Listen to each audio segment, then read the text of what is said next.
ধ্ৰুৱজিৎ পাঠকৰ কবিতা মা পাঠ ৰাজকুমাৰ।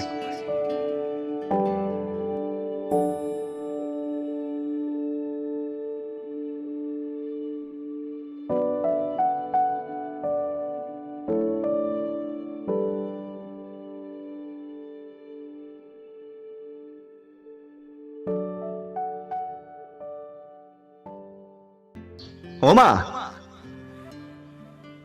শুনচোন, আজি অলপ ফুৰিবলৈ যাওঁ ব'ল। তই সৰুতে বহুত ফুৰালি, হাতত হাত ধৰি। এতিয়া তোৰ জানো ওলাই যাবলৈ মন নাযায় মা?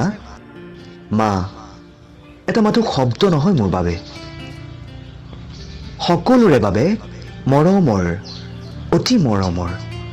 মা, খোজকাঢ়ি ওলাই যাওঁ কেতিয়াবা মাৰ লগত, কিন্তু এতিয়াও দেখোঁ সৰু সৰু ল'ৰা ছোৱালীবোৰে মাকৰ হাতত ধৰি ওলাই যোৱা, ফূৰ্তি কৰি মুখত হাঁহি এটা লৈ। বাহ, সঁচাকৈয়ে মা অপূৰ্ব। তোৰ গৰ্ভত থাকোঁতে অপেক্ষা কৰিছিলোঁ তোৰ মুখনি চাবলৈ, যাৰ বাবে মই এই পৃথিৱী দেখিলোঁ। অ' মা, তোৰ কথা কৈ শেষ কৰিব নোৱাৰি। মই এতিয়া বুজো মা, মা আচলতে কি শব্দ।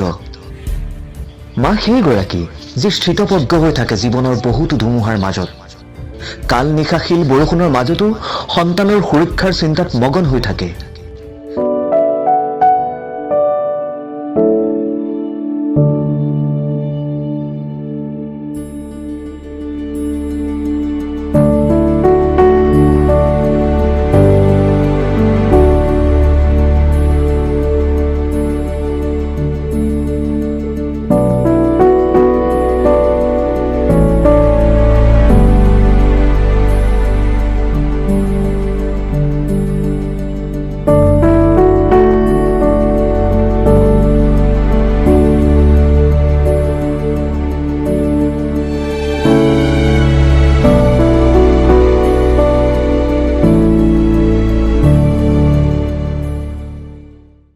প্ৰত্যেকজন সন্তানে বুজি উঠে মা আচলতে কি। মা সেইগৰাকী যি সন্তানৰ ভালৰ বাবে বিসৰ্জন দিবলৈ সাজু থাকে নিজস্ব প্ৰাণ, বহুতো ত্যাগ, বহুতো সুখ আৰু বহুতো বহুতো বহুতো। প্ৰত্যেক সন্তানৰ বাবে প্ৰথম স্পৰ্শ, শব্দ আৰু প্ৰথম দেখা নাৰীগৰাকী হৈছে মা। মা, তই অনন্যা, তই দেৱী। প্ৰত্যেক সন্তানৰ সাহস তই মা। পাৰোতে জানো কৰ্ণই ইমান অন্যায়ৰ পাছতো কুন্তীক মা বুলি ক্ষমা কৰি দান দি গ'ল সহোদৰ ভাতৃৰ প্ৰাণ, আৰু দি গ'ল নিজ প্ৰাণৰ বলিদান।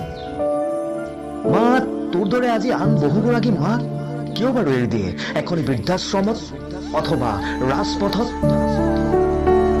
আবে ধূৰ সন্তানৰূপী বাহন লগত চালা। তহঁতবোৰৰ বাবে মা আজি আৱৰ্জনা নেকি, নে বোজা তহঁতৰ তথাকথিত ব্যস্ত জীৱনৰ? কেনেকৈ পাৰে বাৰু উকা হৈ থাকিবলৈ মাৰ অবিহনে? তহঁতবোৰ জানো এদিন বৃদ্ধ নহবি? তহঁতৰো দিন আহিব। আমি তহঁতৰ অনুভৱ কিয় নাইকিয়া যে তহঁতো এদিন বৃদ্ধ হবি? তোৰ বৃদ্ধা মাতৃৰ দৰে তয়ো এদিন পৰিৱৰ্তন হ। মা বুলি ভাবিবলৈ ল। মাক মাৰ দৰে সন্মান কৰ। ইহঁত এনেকুৱাই, নুবুজে। ইহঁত আচলতে সন্তান নহয়, ইহঁত দানৱ, পাষাণ।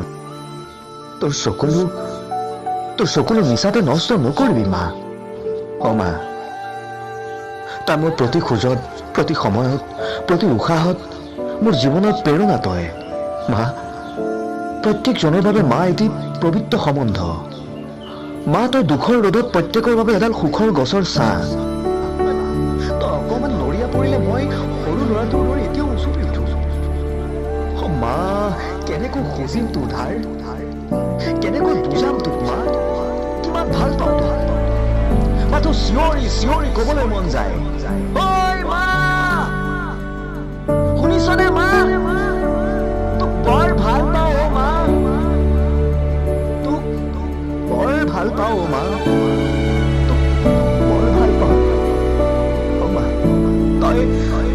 শুনিছনে মা